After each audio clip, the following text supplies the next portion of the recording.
میری قوم کے لوگوں، اسی بجلی کی چوری سے لگے ہوئے ہیٹر پر اگر کھانا بنا کر، سحری بنا کر تیار کر کے کھاؤ گے، اتنے مولوی بیٹھے ہوئے ہیں، پوچھو تمہارا روزہ جائز ہوگا؟ اس چوری کی بجلی سے گیزر چلا کر پانی گرم کر کے نہاؤ گے، تمہارا غسل جائز ہوگا؟ اسی بجلی سے چوری کر کے جو کھانے میں افطاری بنا کر تیار کرو گے، اس افطار سے روزہ افطار کرو گے، وہ تمہاری افطاری جائز ہوگی؟ کوئی ایک مولوی اٹھ کر مائک پہ فتویٰ دے دے کہ ہاں جائز ہوگی، زندگی بھر اس کی غلامی کرنے کے لیے تیار۔ چوری چوری ہے، چاہے وہ گورنمنٹ کی کرو یا کسی اور کی کرو، چوری چوری ہے۔ معمولی بات سمجھ رکھی ہے ہم نے اور آپ نے۔ امانتوں میں خیانت مت کرو۔ صحابی رسول بھی جنت سے محروم ہو گئے تھے۔ خیبر میں چادر حاصل کر لی تھی، اور جب مال تقسیم ہوا تو اس وقت تک وہ لے کر نہیں آئے۔ اللہ کے رسول کے پاس بعد میں آئے کہ اللہ کے رسول یہ چادر مجھے اچھی لگی تھی، لے لیا، لیکن اب دینے آیا ہوں۔ آپ نے کہا جاؤ لے جاؤ، قیامت کے دن دینا۔ جب ایک جنگ میں وہ صحابی شہید ہو گئے، صحابہ نے کہا اللہ کے رسول انہوں نے تو جہاد کیا اور وہ شہید ہو گئے، وہ تو جنت میں جائیں گے۔ آپ نے کہا جنت میں نہیں جائے گا، وہ جہنم کی سب سے نچلی تہ میں جائے گا۔ وہ چادر جو اس نے خیبر کے دن لے لی تھی، ایک چادر جو تمام لوگوں کا حق تھا، تقسیم ہونے سے پہلے جو اس نے چرا لی تھی اور لے لی تھی، وہ تقسیم ہونے سے پہلے جو صحابہ تک نہیں پہنچ پائی، لَتَشْتَعِلُ عَلَيْهِ نَارًا، وہ جہنم کا انگارہ بن کر اس صحابی کے اوپر بھڑک رہی ہے۔ آپ کہاں پڑے ہیں؟ صحابی رسول جب ایک چیز چوری کر لیں تو وہ اللہ کے نبی کہہ رہے ہیں جنت میں نہیں جائیں گے۔ ہم اور آپ بجلی کی چوری کریں، اس کی چوری کریں، اس کی چوری کریں، اور ہم سوچ لیں ہم جنتی ہیں۔ یہ جنت تمہارے باپ کو ٹھیکے میں نہیں ملی ہے میرے بھائیوں، نہ ہمیں ٹھیکے میں ملی ہے۔ جنت میں وہی جائے گا جو اللہ کے بتائے ہوئے راستے پہ چلے گا، جو محمد رسول اللہ کے بتائے ہوئے راستے پہ چلے گا۔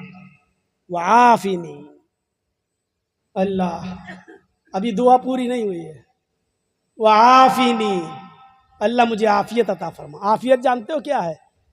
بس پڑھتے ہیں نماز میں اللہم اغفر لی ورحمنی وہدنی وعافنی، پڑھتے ہیں لیکن پتہ نہیں ہے وعافنی کہتے کس کو۔ وعافنی، اے اللہ مجھے جسمانی اور روحانی دونوں بیماریوں سے نجات دے دے، چھٹکارا دے دے۔ جسمانی بیماری، مولانا صاحب مسجد میں جا رہے ہو، میرے لیے دعا کر دینا اللہ تعالیٰ مجھے شفا دے۔ ٹھیک ہے، اللہ سے دعا کروں گا۔ اچھا تمہیں ہوا کیا ہے؟ مولانا دعا کیا ہوا یہ نہیں بتاؤں گا۔ کیوں نہیں بتاؤ گے؟ میں بتا نہیں سکتا مجھے کیا ہوا، آپ دعا کر دیجئے۔ جرجیت صاحب پوچھنا چاہ رہے ہیں اچھا بتاؤ تو ہوا کیا ہے؟ ارے جب تک بتاؤ گے نہیں تو ہم کیسے دعا کریں گے؟ ارے بخار ہے تو ہم دعا کریں گے اللہ تمہارا بخار ٹھیک کر دے۔ اگر تمہیں کوئی بیماری ہے تو اس کا نام لے کے دعا کریں گے۔ کہتا مولانا ٹھہر، چھوڑ دیجئے، تب مت کریے دعا، چاہیے میں بتاؤں گا نہیں۔ کیوں نہیں بتانا چاہتا ہے؟ کیوں نہیں بتانا چاہتا ہے؟ کیونکہ وہ عیش پرستی میں ڈوبا رہا، پیسہ تھا عیاشی کرتا رہا، کئی لڑکیوں کے ساتھ اس کے ناجائز تعلقات قائم ہوئے اور اس کو ایڈز کی بیماری ہو گئی۔ اب وہ بتانا نہیں چاہ رہا کہ مولانا جرجیت صاحب مجھے ایڈز کی بیماری ہو گئی۔ نہیں بتا سکتا ہے، ٹھیک ہے، مجھے نہیں بتا سکتا، مت بتا، اللہ تو جانتا ہے تیری بیماری کو، مانگ دعا۔ وعافنی، اے اللہ تو میری جسمانی جو بیماری ہیں اس کو دور کر دے۔ عافنی، جسمانی بیماری دور کر دے، ٹی بی دور، کینسر دور کر دے، یہ دور کر دے، وہ دور، ساری جسمانی بیماری۔ اور روحانی بیماری، روحانی بیماری جانتے ہو کیا ہے؟ یہ سب میں ہے۔ یہ اسٹیج پہ جتنے مولوی بیٹھے ہیں ہم لوگوں میں بھی ہے۔ ہم لوگ کہتے ہیں، مولوی کہوں گا تو ہو سکتا ہے کسی کو برا لگ جائے، ہم لوگوں میں بھی یہ بیماری ہے۔ وہ بیماری کیا ہے؟ میرا گھر 2 منزل ہے تو میرے پڑوسی کا 3 منزل کیسے بن گیا ہے؟ یہ ترقی کیوں کر رہا ہے؟ یہ ہم سے آگے کیوں بڑھ رہا ہے؟ میرے گھر میں دال پکی ہے، اس کے گھر میں بریانی کیسے بن رہی ہے؟ میری 2 دکانیں ہیں، اس کی 3 دکانیں کیسے ہو گئی ہیں؟ ہمیں اپنی پریشانی سے اتنی پریشانی نہیں ہے جتنے آپ کے آرام سے ہمیں تکلیف ہے۔ یہ بیماری بہت جلدی دور نہیں ہوتی، اس لیے وہ عافینی میں یہ چیز بھی شامل ہے۔ اے اللہ میں کیا کروں، مجھ پہ دیکھا نہیں جاتا، کوئی آدمی اگر مجھ سے آگے بڑھنے کی کوشش کرتا ہے تو مجھے جلن ہوتی ہے، مجھے عرشیا ہوتی ہے، حسد ہوتا ہے، میں چاہتا ہوں برباد ہو جائے۔ اللہ میں بہت سوچتا ہوں میں اپنی اس بیماری کو دور کر لوں، نہیں، وہ عافینی، اے اللہ مجھے اس بیماری سے نجات عطا فرما، میرے دل میں اپنے بھائی کی محبت پیدا فرما دے۔ دو صحابی کی دکان ہے کپڑے کی، سوچو میرے بھائیو، بس دو صحابی کی کپڑے کی دکان ہے، ایک کسٹمر آیا اس صحابی کی دکان پر، ایک کپڑا خرید کے چلا گیا، تھوڑی دیر کے بعد دوسرا آدمی آیا، اس نے بھی اسی دکان سے ایک کپڑا خرید لیا، ایک اور کسٹمر آیا، اس نے بھی اسی صحابی سے ایک اور کپڑا خرید لیا۔ تذکرۃ الحفاظ پڑھی علامہ شمس الدین ذہبی کی، 3 کپڑا ایک ہی دکان سے بک گیا۔ نماز کا ٹائم ہو گیا، دونوں لوگ نماز پڑھنے چلے گئے، دونوں دکاندار نماز پڑھنے چلے گئے۔ نماز پڑھنے کے بعد جس نے 3 کپڑے کے تھان بیچ دیے وہ رو رہا ہے، اور اپنے بھائی کو نہیں بتا رہا ہے، اپنے پڑوسی کو نہیں بتا رہا، لیکن رو رہا ہے اور وہاں دعا مانگ رہا ہے، اے اللہ میرے کپڑے کے 3 تھان بک گئے، میری اتنی کمائی، اتنی انکم ہو گئی ہے کہ آج میرے گھر میں چولہا جل جائے گا، میرے بیوی بچے کھانا کھا لیں گے، لیکن میرے پڑوسی کا، میرے قریبی کا، میرے پڑوسی کی دکان والے کا ایک بھی کپڑا نہیں بکا، اس کے بھی بچے ہیں، اس کی بھی بیوی ہے، اللہ اس کا گھر کیسے چلے گا، اس کا گھر کیسے چلے گا، اس کا چولہا کیسے جلے گا، اے اللہ اس کے گھر میں کوئی انتظام کر دے چولہا جلنے کا۔ یہ اس کے لیے دعا کر رہا ہے، اور جب دکان پہ جاتا ہے تو دیکھیے چوتھا کسٹمر بھی اسی کی دکان پر آیا، پھر چوتھا جو آیا وہ اسی کی دکان پر آ گیا جس نے 3 کپڑے بیچے۔ کہا کہ ابھی جو کپڑا تم نے دیا ہے دوسرے کو، اس نے مجھے بھیجا ہے، وہی کپڑا میں بھی لینے آیا، مجھے دے دو۔ اس آدمی نے دل پر ہاتھ رکھ کر پتھر باندھ کر جھوٹ بول دیا، کہا وہ کپڑا میرے پاس ختم ہو گیا ہے، اب میرے پاس وہ کپڑا نہیں ہے، تم میرے پڑوسی کے پاس چلے جاؤ، مجھ سے بھی اچھا اور جو کپڑا میں نے دیا اس سے بھی بہتر کپڑا میرے پڑوسی کی دکان میں موجود ہے، جاؤ تم اس دکان سے وہ کپڑا لے لو۔ جب یہ کسٹمر اٹھ کر اس دکان پہ چلا گیا تو یہ صحابی سجدے میں گر گیا اور کہتا ہے کہ اللہ جھوٹ بولنا مجھے پسند نہیں تھا، لیکن میں کیا کرتا، اے اللہ اس آدمی کے گھر میں چولہا جلنا چاہیے، تو میری نیت کو اچھی طرح جانتا ہے، میں جھوٹ بولنا نہیں چاہتا تھا، صرف اس لیے کہ اگر میں جھوٹ نہیں بولتا تو یہ کسٹمر جاتا نہیں، مجھے اس کی دکان کا کپڑا بکوانا تھا، اس کے گھر کا بھی چولہا جلوانا تھا، اس لیے میں نے جھوٹ بول دیا ہے، اے اللہ تو میری نیت کو جانتا، میرے جھوٹ کو معاف کر دینا۔ اور کسٹمر وہاں بیچ دیا، اور اس نے اس کپڑے کو وہاں خرید کے وہاں سے چلا گیا۔ یہ ہمدردی تھی، یہ غمخواری تھی۔ یہاں تو 2 قریب میں چائے کی دکان، ایک 10 کی بیچ رہا تو دوسرے 9 کی کر دی، آ جاؤ میرے پاس، اس نے 9 کی تو اس نے 8 کی کر دی کہ آ جاؤ میرے پاس، اور موقع ملا تو ہم جیسے کٹھملوں کے پاس آ گئے، مولانا صاحب اس کی دکان بہت چل رہی، میری نہیں چل رہی، کوئی تعویذ دے دو، اس کے کسٹمر ٹوٹ کے میرے پاس آ جائے۔ اور یہ بےہودہ مولوی، یہ کٹھملا، یہ بےایمان، یہ حرام خور مولوی الٹی سیدھی دعا لکھ کے دے دیتا، لے صاحب اپنی دکان کے سامنے گڑھا کھود کے گاڑ دینا، اس کے کسٹمر ٹوٹ کے تیرے پاس آ جائیں گے۔ 10 سال مدرسے میں پڑھا، 28 سالیں تقریر کرتے ہوئے ہو گئی، آج تک مجھے قرآن میں اور حدیث میں ایسی کوئی حدیث اور ایسی آیت نہیں ملی کہ تیری دکان کے کسٹمر کیسے توڑ کے میں اپنی دکان پہ بلاؤں، آج تک نہیں ملی۔ ان کٹھ ملاؤں کے پاس جانے کہاں سے آ گئے؟ اے کٹھ ملا ہو، تمہارے پاس ایسی کوئی دعا ہو تو مجھے بھی بتا دو۔ ہمارے رب نے تو، ہمارے نبی جناب محمد رسول اللہ نے تو ہمیں ایک ہی دعا بتائی، وعافنی کے بعد ورزقنی، یہ دعا مانگو، اے اللہ مجھے رزق عطا فرما، اگر 2 دکانیں قریب میں ہیں اس کو بھی دے مجھے بھی دے، اس کی بھی دکان چلے میری بھی چلے، اس کی قسمت میں جو روزی ہے وہ کمائے، میری قسمت میں جو روزی ہے میں کماؤں۔ اس زمانے میں لوگ کسٹمر کو دکان چھوڑ کے پکڑنے نہیں جاتے تھے جیسے آج کل، ادھر آ جاؤ ہمارے پاس سے لے جاؤ، ارے وہاں کیا ہم دیکھو کیسے، وہ دکان چھوڑ کے پکڑنے نہیں جایا کرتے تھے، وہ انتظار کرتے تھے ہے اس کی قسمت میں جو ہے وہ کمائے گا، میری قسمت میں جو ہے وہ مجھے ملے گا۔ میرے بھائیوں، یہ ہمدردی پیدا ہونا چاہیے، ہمدردی۔ اگر آپ کے 2-4 کپڑے بک گئے تو چھوڑ دیجئے، اپنے پڑوسی کے لیے بھی اس کے بھی دکان چلنا چاہیے، لیکن یہ کہاں وہ برباد ہو جائے لیکن میں آباد ہو جاؤں۔ معاف کیجئے گا، ایسی نمازیں اللہ کے ہاں قبول نہیں ہوگی۔ یہ ہے نماز۔ اور اس طریقے کی اگر کوئی آدمی نماز پڑھ لے اور 5 بار پڑھ لے دن بھر میں، تو بتاؤ اللہ اس کو دے گا کہ نہیں دے گا؟ آپ کھڑے ہیں تب بھی کہہ رہے ہیں وَلَا يَغْفِرُ الذُّنُوبَ إِلَّا أَنْتَ، اللہ میرے گناہوں کو تیرے علاوہ کوئی نہیں معاف کر سکتا۔ رکوع میں تب بھی کہہ رہے اللہم اغفر لی، مجھے بخش دے۔ سجدے میں تب بھی کہہ رہے اللہم اغفر لی، مجھے بخش دے۔ پھر دونوں سجدوں کے بیچ میں تب بھی کہہ رہے رب اغفر لی، اللہ مجھے بخش دے۔ پھر سجدے میں جا رہے ہیں تو کہہ رہے ہیں بخش دے۔ پھر سلام پھرنے سے پہلے پھر کہہ رہے اللہم انی ظلمت نفسی ظلما کثیرا ولا یغفر الذنوب الا انت، اللہ مجھے بخش دے۔ فاغفر لی مغفرۃ من عندک، اللہ مجھے بخش دے۔ بار بار دعا مانگ رہے۔ آپ کی عمر 80 سال ہے، 80 سال کی عمر میں آپ کا انتقال ہو رہا ہے۔ آپ نے نماز پڑھنا شروع کی 30 سال کے بعد، 30 سال جوانی میں، 30 سال لاپرواہی میں گزار دیا۔ 30 سال کے بعد آپ نے نماز پڑھنا شروع کی، 70 سال تک نماز پڑھی۔ کتنے سال ہو گئے؟ 40۔ اب 40 سالوں میں آپ نے کتنی نمازیں پڑھ لی؟ سوچئے، 30 سال تو آپ نے گزار دیے، 40 سال نماز پڑھی۔ 40 سال میں کتنی مرتبہ آپ نے کہا اللہ مجھے بخش دے، اللہ مجھے بخش دے، اللہ مجھے بخش دے، اللہ مجھے بخش دے؟ کتنی بار؟ اور اللہ نے ہر بار کہا جا نہیں بخشیں گے۔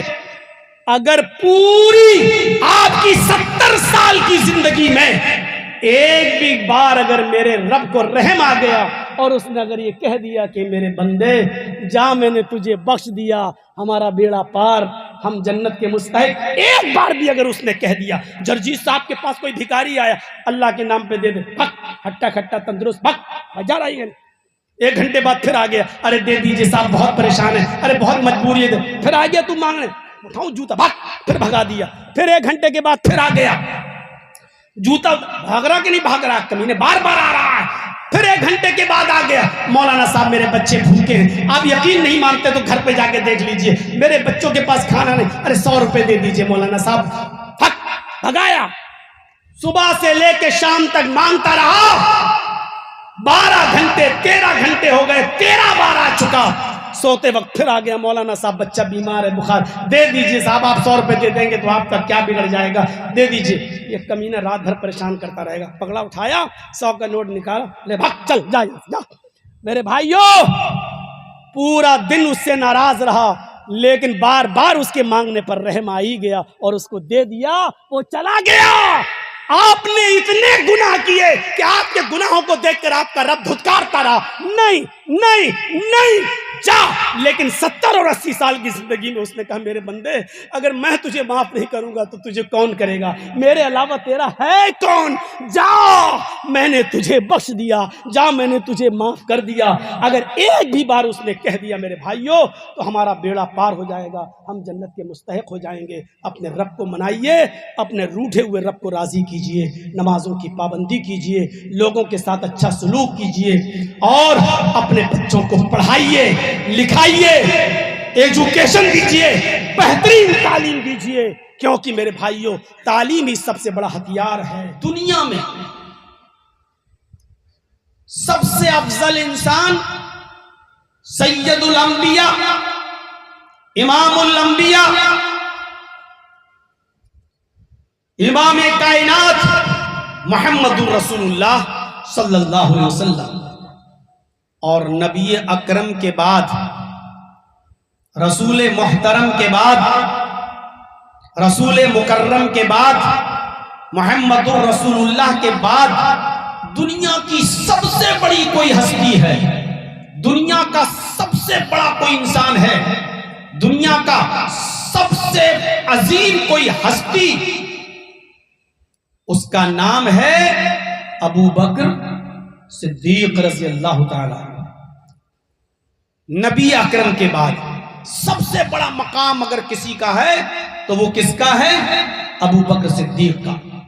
اللہ کے نبی نے اپنی زندگی کے اندر حضرت ابو بکر صدیق کو ایک مرتبہ نہیں اپنی زندگی میں 8 بار ابو بکر کے بارے میں کہا تھا کہ ابو بکر تم جنتی ہو، ابو بکر تم جنتی ہو، ابو بکر فی الجنہ، ابو بکر جنت میں جائیں گے۔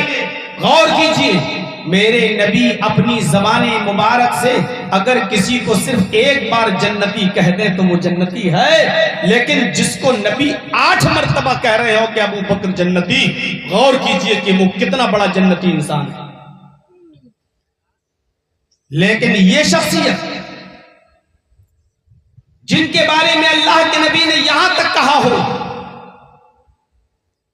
کہ لوگوں، اگر اللہ نے مجھے اپنا خلیل نہ بنایا ہوتا، اگر اللہ نے مجھے اپنا خلیل نہ بنایا ہوتا لَاتَّخَذْتُ أَبَا بَكْرٍ خَلِيلًا، تو میں ابو بکر کو اپنا خلیل بناتا۔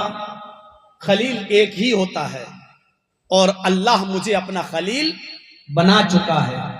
اگر اللہ نے مجھے اپنا خلیل نہ بنایا ہوتا تو میں ابو بکر کو اپنا خلیل بناتا۔ اندازہ لگا سکتے ہیں آپ، اس سے ابو بکر کا مقام و مرتبہ پتہ چلتا ہے۔ اللہ کے نبی نے فرمایا، لوگوں سن لو، میں نے تم میں سب کے احسان ادا کر دیے، کسی کا احسان اپنے اوپر باقی نہیں چھوڑا، میں نے سب کے احسان ادا کر دیے، ابو بکر کا احسان میں ادا نہیں کر سکا۔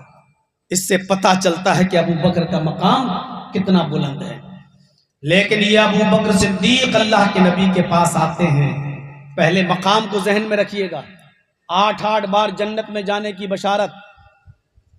اگر اللہ نے مجھے اپنا خلیل نہ بنایا ہوتا تو میں ابو بکر کو اپنا خلیل بناتا۔ دوسری عظمت، میں نے سب کا احسان ادا کر دیا، چکتا کر دیا، لیکن ابو بکر کا احسان میں نے ادا نہیں کیا۔ تیسری عظمت، لیکن اس عظیم انسان جس کی عظمت کا یہ حال، وہ اللہ کے نبی سے کہہ رہے ہیں کہ اللہ کے نبی مجھے کوئی ایسی دعا بتائیے، مجھے کوئی ایسا وظیفہ بتائیے کہ جس دعا کو پڑھ کر اللہ سے میں اپنے گناہوں کی معافی مانگتا رہوں، میں اپنے گناہوں کی مغفرت طلب کرتا رہوں۔ جو جنتی ہے وہ کہہ رہا ہے کہ مجھے کوئی ایسی دعا بتائیے کہ جس دعا کو پڑھ کر میں اپنے گناہوں کی مغفرت طلب کرتا رہوں۔ ہم اور آپ ذرا صرف سوچیں، بس اتنی عظیم ہستی یہ کہہ رہی ہے کہ مجھے ایسی دعا بتاؤ کہ جس دعا کو پڑھ کر میں اپنے گناہوں کی معافی مانگتا رہوں۔ ہم اور آپ کس درجے میں ہیں اور ہماری اور آپ کی حیثیت کیا ہے؟ کیسے بستر پر بڑے آرام سے کھراٹے لے کر ہم سو جاتے ہیں اور ہمیں احساس تک نہیں ہوتا کہ صبح ہم مردوں میں اٹھیں گے یا زندوں میں ہمارا نام لکھا جائے گا۔ علمنی دعا، اے اللہ کے نبی مجھے کوئی دعا بتائیے جس دعا کو پڑھ کر میں اپنے گناہوں کی معافی اللہ رب العالمین سے مانگتا رہوں، اپنی مغفرت طلب کرتا رہوں۔ وہی ابو بکر صدیق فرماتے ہیں کہ علمنی رسول اللہ صلی اللہ علیہ وسلم دعا، اللہ کے نبی صلی اللہ علیہ وسلم نے مجھے ایک دعا سکھلائی۔ اے ابو بکر، تم اٹھتے بیٹھتے چلتے پھرتے اس دعا کو پڑھتے رہو، اس دعا کو پڑھتے رہو گے، تم اپنے گناہوں کی مغفرت طلب کرتے رہو گے۔ اس دعا کو پڑھی اور اپنے گناہوں کی معافی مانگتے رہو۔ اللہ کے نبی نے یہ نہیں کہا اے ابو بکر تمہیں دعا پڑھنے کی کیا ضرورت ہے، اے ابو بکر تمہیں دعا کی کیا ضرورت ہے، تم تو جنتی ہو، تمہیں تو جنت میں جانے کا میں نے سرٹیفکیٹ دے دیا ہے، تمہیں دعا پڑھنے کی کیا ضرورت ہے۔ لیکن اس کے باوجود اللہ کے نبی فرماتے ہیں کہ اے ابو بکر تم اس دعا کو پڑھتے رہا کرو، یہ دعا تمہارے گناہوں کو معاف کر دے گی، کروا دے گی، یہ دعا تمہاری مغفرت کروا دے گی۔ ابو بکر کہتے ہیں کہ اللہ کے نبی نے مجھے ایک دعا سکھلائی، آپ نے فرمایا ابو بکر تم یہ دعا پڑھتے رہو، یہ دعا بخاری کے اندر آئی ہے۔ اللہ کے نبی نے جو دعا ابو بکر صدیق کو سکھلائی وہ دعا یہ تھی، آپ نے کہا ابو بکر اٹھتے بیٹھتے چلتے پھرتے یہ دعا پڑھتے رہو، اللہم انی ظلمت نفسی ظلما کثیرا ولا یغفر الذنوب الا انت فاغفر لی مغفرۃ من عندک وارحمنی انک انت الغفور الرحیم۔ نماز کے علاوہ بھی اس دعا کو کبھی ہم نے اٹھتے بیٹھتے چلتے پھرتے پڑھا ہے؟ کیوں؟ ہمیں پتہ ہی نہیں اس دعا کا مطلب کیا ہے، اس دعا کا ترجمہ کیا ہے۔ اس دعا کو ابو بکر پڑھ رہے ہیں، کیا کہہ رہے ہیں؟ اللہم انی ظلمت نفسی ظلما کثیرا، اے اللہ میں نے اپنی نفس پر، اپنی جان پر بہت زیادہ ظلم کیا ہے، اپنی جان پر بہت زیادہ ظلم کیا ہے۔ صرف یہ نہیں کہا ظلمت نفسی، میں نے ظلم کیا اپنے آپ پر، صرف یہ نہیں کہا، ظلمن کثیرا، بہت زیادہ ظلم کیا۔ لیجئے تاکید اور لے آئے تاکہ لوگوں سب کو پتا چل جائے، بعد میں آنے والے مسلمانوں کو، جب ابو بکر صدیق یہ کہہ سکتے ہیں کہ میں نے اپنے نفس پر اور اپنی جان پر بہت زیادہ ظلم کیا ہے، تو ہم اور آپ کیا معمولی گناہگار ہیں؟ آگے جملے دیکھیے، وَلَا يَغْفِرُ الذُّنُوبَ إِلَّا أَنْتَ، اے اللہ میرے ان گناہوں کو تیرے علاوہ کوئی بخشنے والا نہیں، تیرے علاوہ کوئی معاف کرنے والا نہیں۔ وہ ابو بکر صدیق جن کی سیرت کی کتابوں میں لکھا ہے، غور کریے گا کہ ابو بکر صدیق آخری عمر میں کچھ موٹے ہو گئے اور ان کا پیٹ کا یہ حصہ تھوڑا باہر نکل آیا، جس کو ہم اور آپ بولتے ہیں توند کا باہر آ جانا۔ وہ جب لنگی باندھتے تھے اپنے پیٹ پر تو وہ لنگی سرک کر نیچے آ جایا کرتی تھی، جس سے ان کا یہ ٹخنا یہ ڈھک جایا کرتا تھا، یہ ٹخنا ڈھک جایا کرتا تھا۔ اور اسی وقت اللہ کے نبی نے منبر پر کھڑے ہو کر یہ بیان فرمایا کہ قیامت کے دن اللہ 3 قسم کے لوگوں پر رحمت کی نظر نہیں ڈالے گا، 3 قسم کے لوگوں پر اللہ رحمت کی نظر نہیں ڈالے گا، ان کو رحمت کی نظر سے نہیں دیکھے گا۔ اور ان 3 قسم کے لوگوں میں آپ نے یہ بھی ایک قسم کا یہ انسان بتایا کہ وہ شخص بھی ایک وہ انسان بھی ہوگا جو کپڑے کو، اپنی لنگی کو، اپنے پینٹ کو، اپنے پائجامے کو ٹخنے سے نیچے پہنتا ہوگا، ٹخنے سے نیچے لٹکاتا ہوگا۔ اس شخص کے اوپر اللہ قیامت کے دن رحمت کی نظر نہیں ڈالے گا۔ یہ سن کر ابو بکر صدیق رونے لگے۔ آپ نے کہا ابو بکر کیوں رو رہے ہو؟ کہا اللہ کے نبی میرے پیٹ کا حصہ تھوڑا سا بڑھ گیا ہے، میرا پیٹ باہر آ گیا ہے، میں لنگی اوپر باندھتا ہوں لیکن وہ کھسک کر نیچے آ جاتی ہے، میری لنگی سے میرا ٹخنا ڈھک جاتا ہے۔ کیا قیامت کے دن اللہ مجھ پر بھی رحمت کی نظر نہیں ڈالے گا؟ اللہ کے نبی نے منبر پر کھڑے ہو کر کہا تھا لستا منہم یا ابا بکر، اے ابو بکر تم ان لوگوں میں سے نہیں ہو، تمہارے ساتھ مجبوری ہے، تم پیٹ پر باندھتے ہو لیکن وہ کھسک کر نیچے آ جاتی ہے، تمہارا ارادہ نہیں ہے، وہ آٹومیٹک نیچے آ جاتی ہے، اس لیے تم ان میں سے نہیں ہو۔ تصور کرو اے جھارکھنڈ کے لوگوں جو اپنے کپڑوں کو ٹخنوں سے نیچا پہنتے ہیں اور جنہوں نے آج اس کو فیشن بنا لیا ہے، قیامت کے دن وہ اپنے رب کے سامنے کون سا چہرہ لے کر کھڑے ہوں گے اور ان کا رب ان کو کون سی نظر سے دیکھے گا؟ یہ سماج کا ایک بگڑا ہوا، معاشرے کا ایک بگڑا ہوا حصہ تھا جو میں نے آپ کے سامنے رکھ دیا، جن کے تقوی کا یہ عالم تھا حضرت ابو بکر صدیق کا، کہ جن کا پائجامہ، جن کی لنگی اگر ٹخنے سے نیچے مجبوری میں آ جاتی تھی تو اس پر بھی روتے تھے۔ ذرا غور کرو، ان سے کوئی گناہ ہو سکتا تھا؟ ایسی شخصیت کہہ رہی ہے کہ اللہ میں نے اپنے نفس پر، اپنی جان پر بہت ہی زیادہ ظلم کیا ہے۔ وَلَا يَغْفِرُ الذُّنُوبَ إِلَّا أَنْتَ، اور میرے ان گناہوں کو تیرے علاوہ کوئی معاف نہیں کر سکتا۔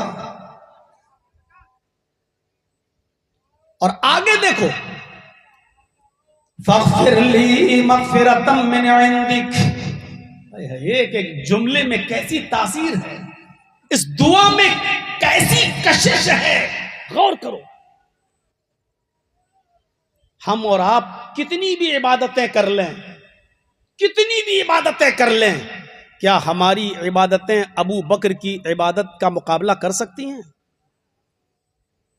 کیا ہمارے سجدے ابو بکر کے سجدوں کے برابر ہو سکتے ہیں؟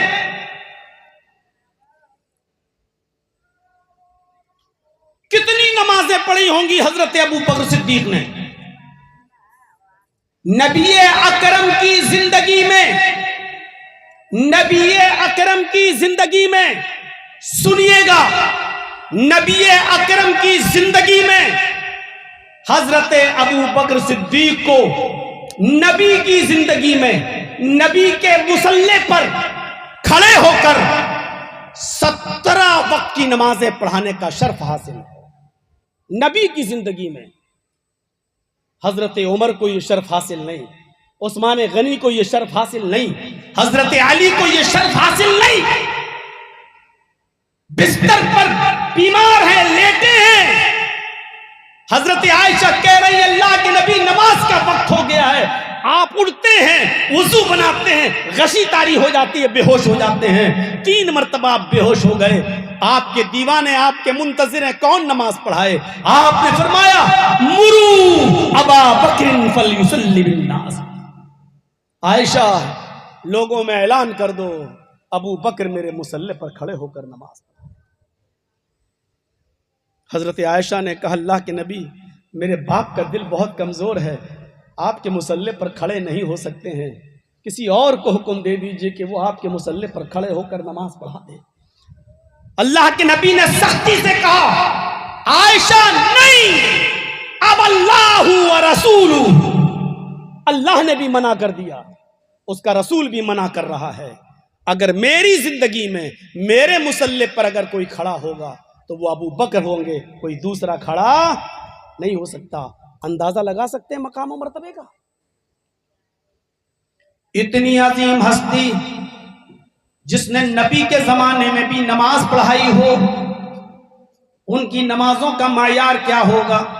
لیکن اس کے باوجود یہ نہیں کہہ رہے ہیں کہ اللہ میں نے جو نمازیں پڑھی اس کے بدلے میں بخش دے، میں نے جو روزے رکھے اس کے بدلے میں بخش دے، میں نے جو حج کیا اس کے بدلے میں مجھے بخش دے، میں نے جو صدقہ کیا، خیرات کیا، جو زکوٰۃ دی، جو غریبوں اور مسکینوں میں صدقہ خیرات، اس کے بدلے میں تو مجھے بخش دے، ہم نے جو نیکیاں کی اس کے بدلے میں بخش دے، یہ نہیں کہہ رہے ہیں، بلکہ کیا فرما رہے ہیں وَلَا يَغْفِرُ الذُّنُوبَ إِلَّا أَنْتَ، اے اللہ میرے ان گناہوں کو تیرے علاوہ کوئی معاف نہیں کر سکتا، فاغفر لی مغفرۃ من عندک، اے اللہ تو مجھے اپنے رحمت سے معاف کر دے، اپنے رحم و کرم سے، اپنے پاس سے بخش دے۔